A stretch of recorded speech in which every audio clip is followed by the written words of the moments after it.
Hi, my name is Chris Tate. I represent the Finger Lakes Clean Waters Initiative. And in cooperation with the Finger Lakes Grassroots Festival, we've begun to do awareness concerts and events throughout New York and Binghamton and Syracuse, and we're going to continue to do these sorts of musical concerts and educational events in opposition to vertical and horizontal hydrofracking. We're defending New York's waters at large against unsafe gas drilling. And I think I can speak for the entire musical community of this region.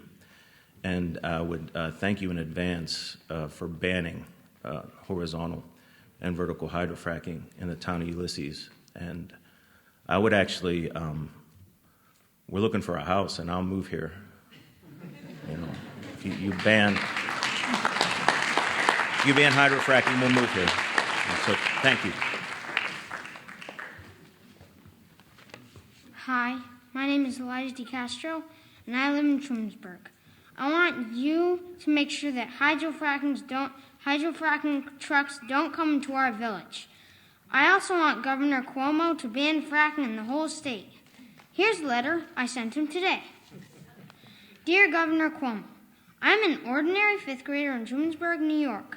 My mother says if they do horizontal hydraulic fracturing anywhere in New York, we will have to move to a totally different state.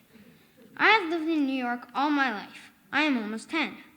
I have grown comfortable in New York, and it would be a nightmare moving to a totally different state. I would really miss all my friends and my school. Please read this true list about fracking. 1. They say it's safe, but they have done many bad things in Pennsylvania. 2. Their trucks make the roads impossible for kids to ride bikes. 3. They give kids asthma or even kill them. 4. They make the place smoggy. I have sensitive lungs. They are very powerful. Very truly yours, Elijah DeCastro.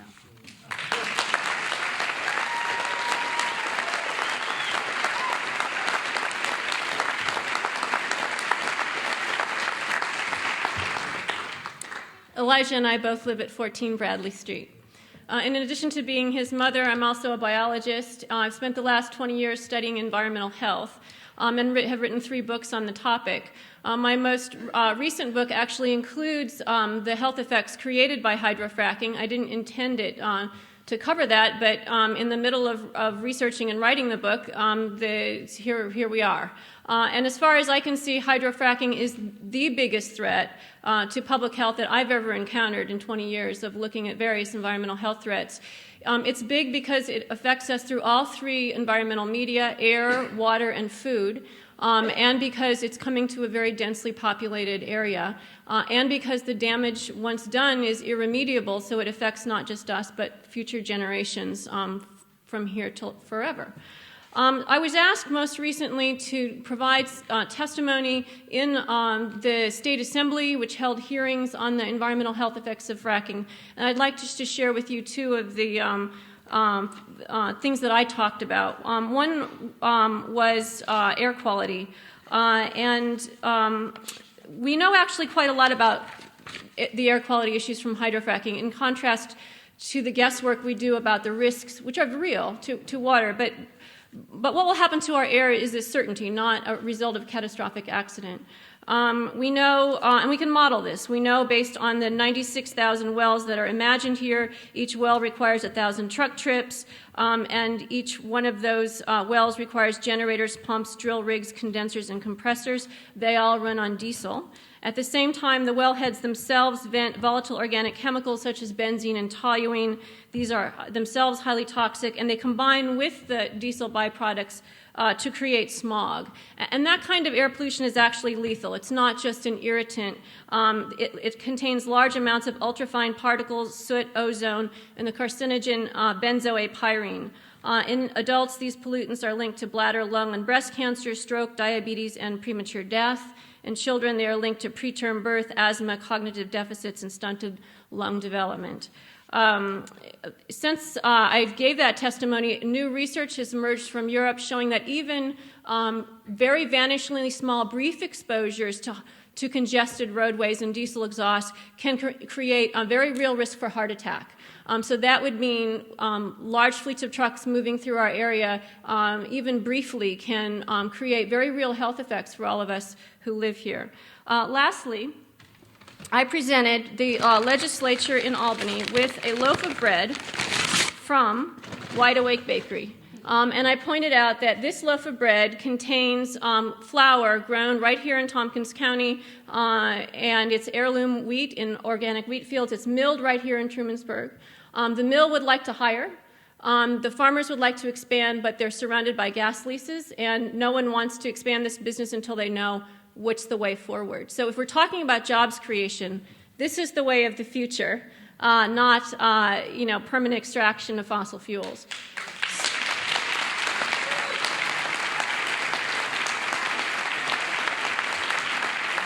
So I gave this loaf of bread to the legislators, and they paused for a moment and reminding me they were not allowed to sell gifts, accept gifts, as though I were bribing them. I said, actually, no, this comes from the farmer, Stefan, who offers it as testimony. These, the bread, are his words. And they accepted it. Thank you.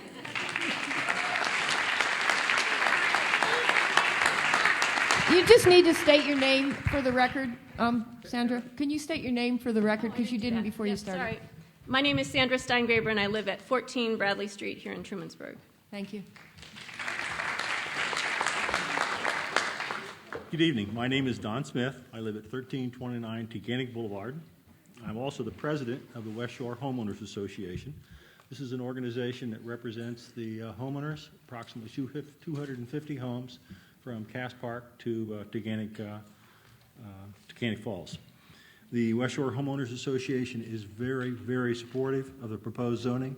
Gas drilling, similar to what is creating terrible problems in Pennsylvania that we've heard this evening, would be a major threat to our lake, our drinking water, our roads, our health, and our way of life. Since recent studies have shown hydrofracking also lowers property values, hydrofracking also threatens the entire structure, the economic structure of our community, of your revenues, and your ability to provide services to the community. We strongly urge you to quickly pass this zoning as soon as possible. On a personal note, I'm a boater. I really love to boat. If you have never had the experience to sit on a sailboat, on a powerboat, on a fishing boat, on a canoe, in a kayak, in the middle of Cayuga Lake, it is an awesome experience. It is just an extraordinary experience. I live on the lake. We drink the water from the lake. We saw a beaver yesterday. Please don't screw this up. This is an extraordinarily special resource.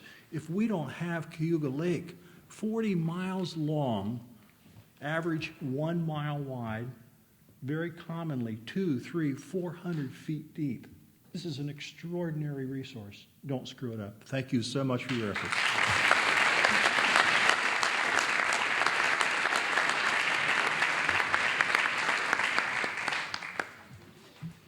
Hi, my name is Amelia Stevens. I live at 89 East Main Street in Trumansburg, and I'm opposed to fracking.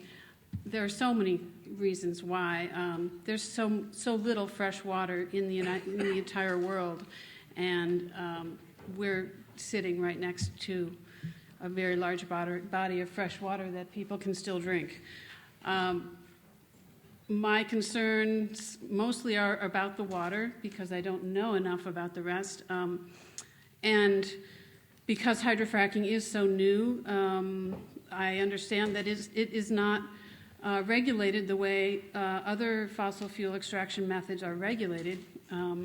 The rules came into effect before hydrofracking happened, and therefore there's less regulation to protect us.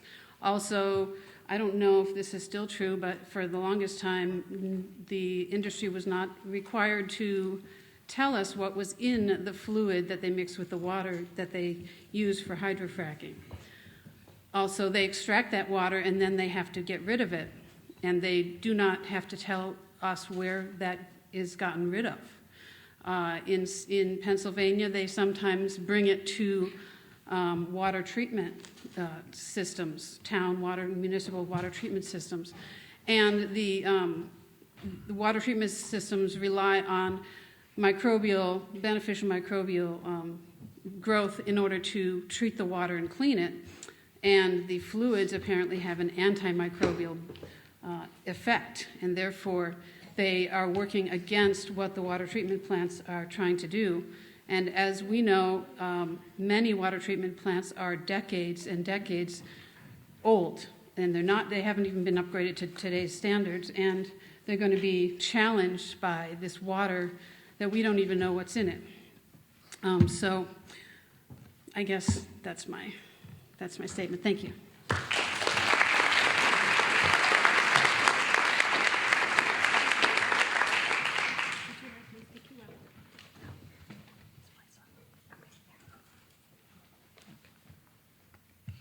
I'm Matthew Biltonen, 3336 Podunk Road. I'm with the board, and I don't think fracking is good either.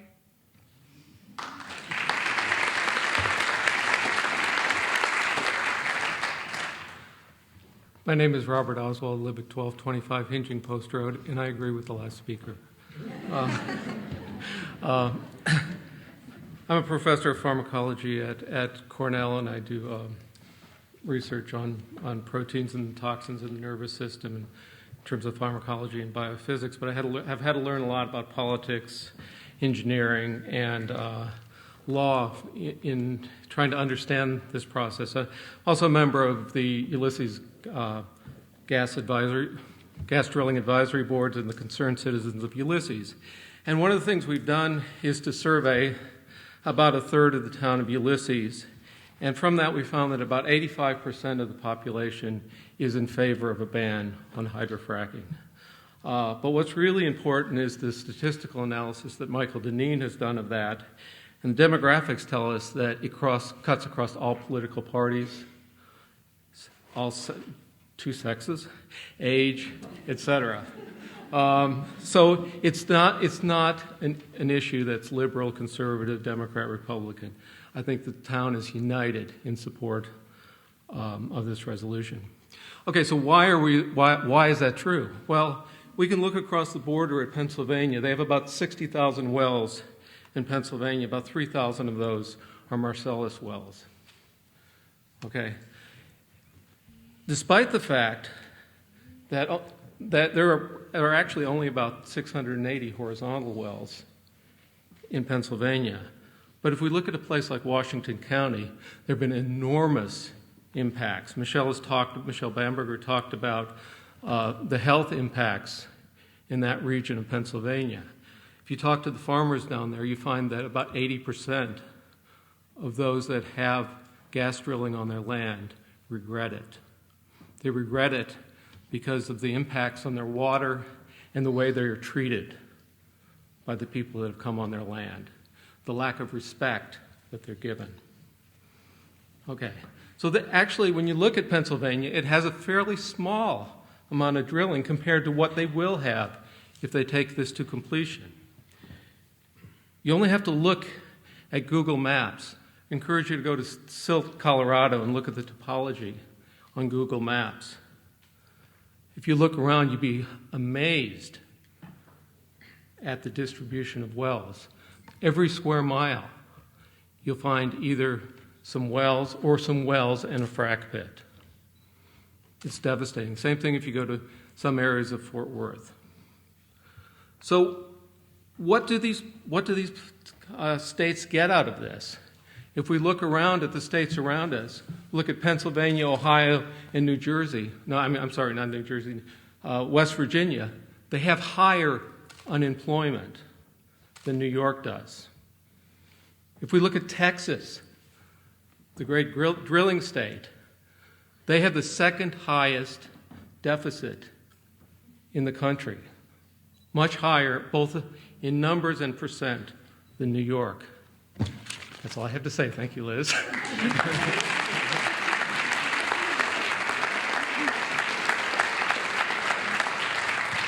Before you start, I just want to remind anyone that if you didn't finish what you wanted to say because you ran out of time, you are welcome to submit more detail in writing up through July 6th. Thank you. Hello, my name is Nancy Young. I live at 59 Cayuga Street, Trumansburg. I thought a lot of people have said things that I thought I might say, and especially Elijah. And one thing that I would like to comment on that I don't think I've heard in here before is in areas where there is fracking, there is no way for people to calm down, ever. The fear that's in those areas, fear of disablement for themselves, fear for their children, fear for their properties, but fear, fear, fear, fear, and no place to escape from the noise, from the pollution, from the sound, from the water, no place to go and just chill out. Well, we have that here. I can go and sit in my backyard and just listen to birds, and I can look at trees, and I urge you all to please pass this ban on fracking because I want a place to chill out, and I want everybody in here to have that place to chill out. Not necessarily my backyard, though. But, the other thing that I would like to ask everybody in the room here is, please, perhaps you are unaware, Governor Cuomo has pushed the Department of Environmental Conservation to hurry up their statement, and he wants it by Friday. So I would say to everybody in this room, please, think about going home, get on your computer, get on your telephone, call your legislatures, call Governor Cuomo and tell them, no, not for New York State, not here, not New York State. Please, keep us healthy. Thank you.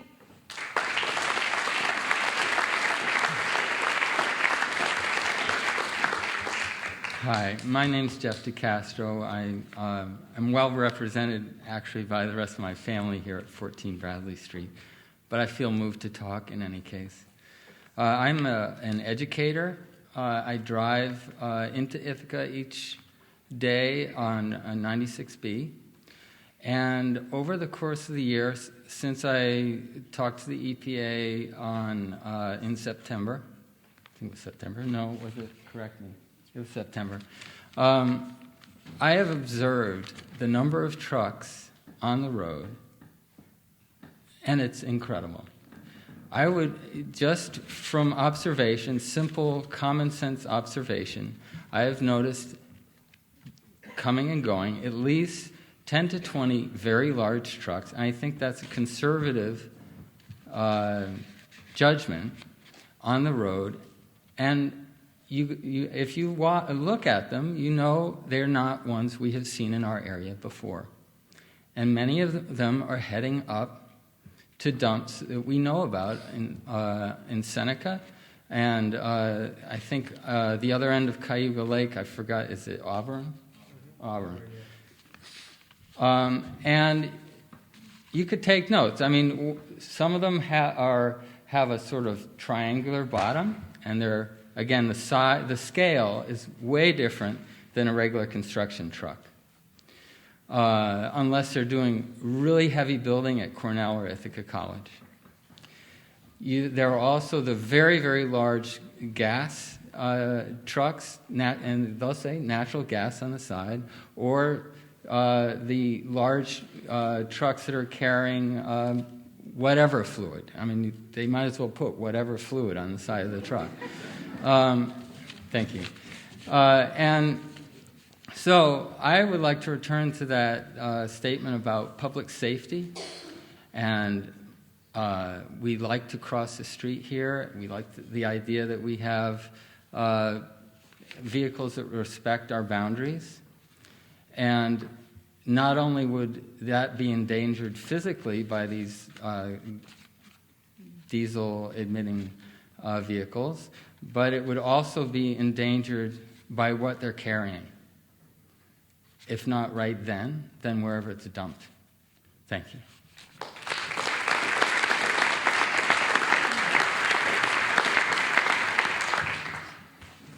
I'm Claire Futrell, and I own a cottage on the lake on Taganet Boulevard in the town of Ulysses, and I love it there.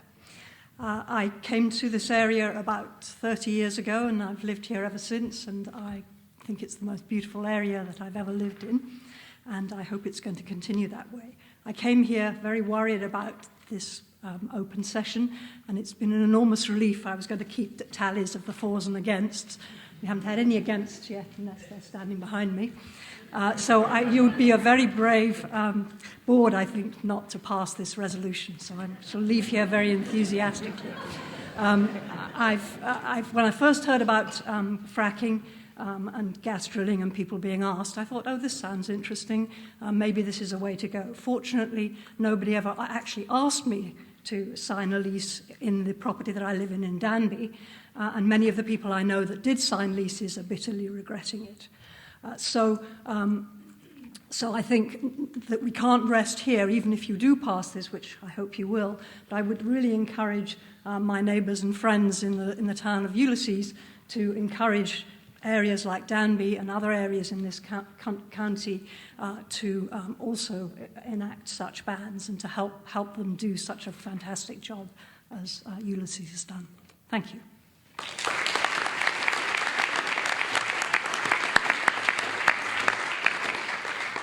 Hi, my name is John Coggin. I live at 1113 Glenwood Heights Road, the town of Ulysses. About a dozen years ago, I kind of realized a lifelong dream, and to my wife's regret, it was a lot of blood, sweat, and tears, but to get a piece of land, grow some fruit trees, and grow a vegetable garden. And I've had the lifelong fulfillment of actually making a place better than when I came, and healing the wounds. And driving up to this meeting tonight, I kind of meandered through the back roads. I leave early because I don't know when I'm going to get here. I'm really relieved that no deer came out in front of me, because I was just awed by the sky and by the fields and by homes with vegetable gardens and people living in just a beautiful, beautiful environment. Years ago, before the information came out on hydrofracking, I got a call, and a very nice gentleman asking me about a lease, and I told him I was not interested, didn't need it, didn't want it. I didn't want any interference with the land. I thought that was the land and nature and all the creatures and plants that lived there was my concern. My neighbors and actually all around me did sign leases, and I didn't really have any animosity or problem with people who wanted or needed money. But I did attend as a concerned citizen when they had a couple years ago at the State Theater, the New York State Environmental Protection Agency and the Department of Conservation came there as a listening thing. I listened. There were 100 speakers, and I had the opportunity to do the same, who spoke to the issue. It was very informative. People from academia, people from the industry, people from the southern tiers who experienced some of the effects of it, and it was really an eye-opener. I was concerned about what was underground, the water. Without water, there's not life, and that was a serious concern. And I was thinking, well, it should be safe before it's done. I was not aware of the effect on the surface. And thanks to people who have come and talked, including some wonderful people on their own, have come up from where they do have that hydrofracking and telling the effects down in Pennsylvania. I appreciate the work and time and effort you've done to help and hope to prevent that, and the people who put a lot of work in it. The gentleman who was saying about that big mountain or double mountain of garbage in Seneca County, they're trucks that go through and they go right through State Street, and the people tried to do something about it all hours of the day. Multiply that by 1,000 or thousands, and you'll have the trucks, the heavy trucks, and the traffic and hazards that will be if that's accepted in this area. So thank you for putting the legislation that would hopefully prayerfully prevent that from coming to our town and hope that gets out the word. Thank you.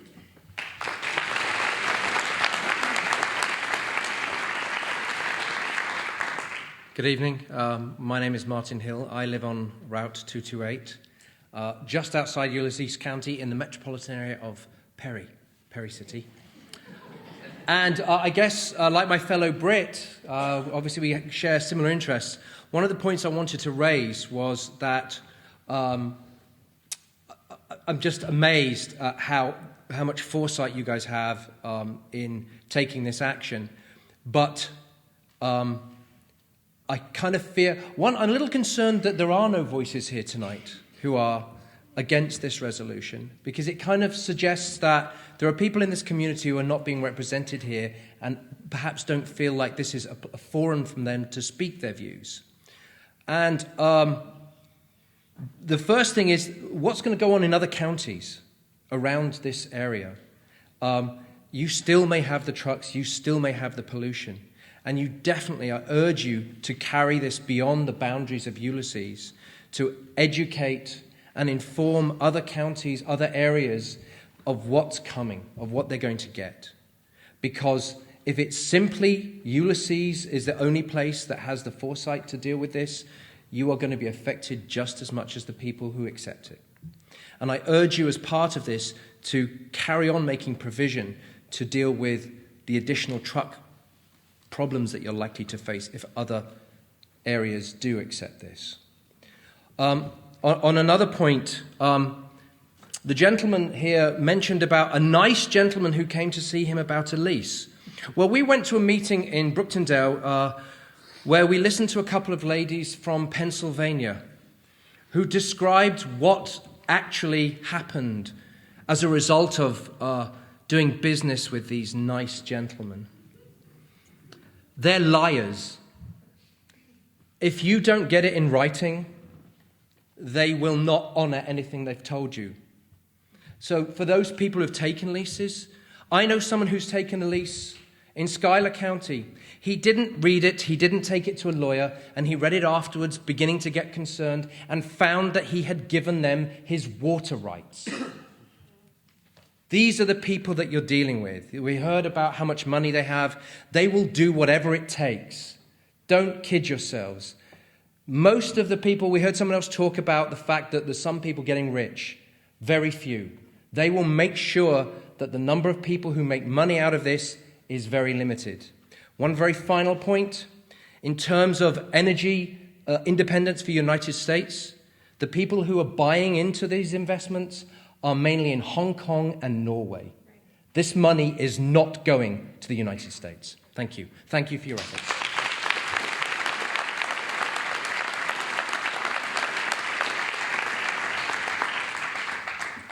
Hi, I'm Jackie Merwin, and I live in the Village on Washington Street.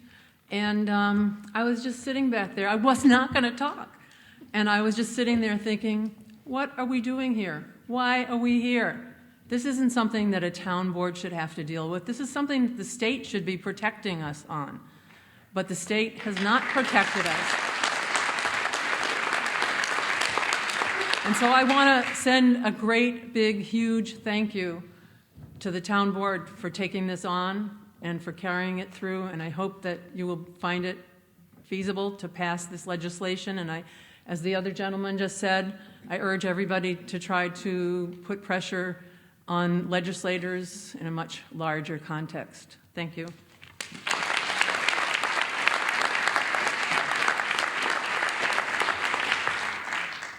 Hi, my name is John Gunther Wirtis. I live at 4074 South Street Extension here in Trumansburg. I'd like to thank our town board members for considering the currently proposed zoning law amendment that reinforces and clarifies our community's commitment to ban gas drilling from our town. I strongly support this amendment. I'm opposed to natural gas drilling in our area for many reasons. On a basic level, I'm concerned about the health of our water, air, and soil. I'm concerned about the welfare of our region's existing economy.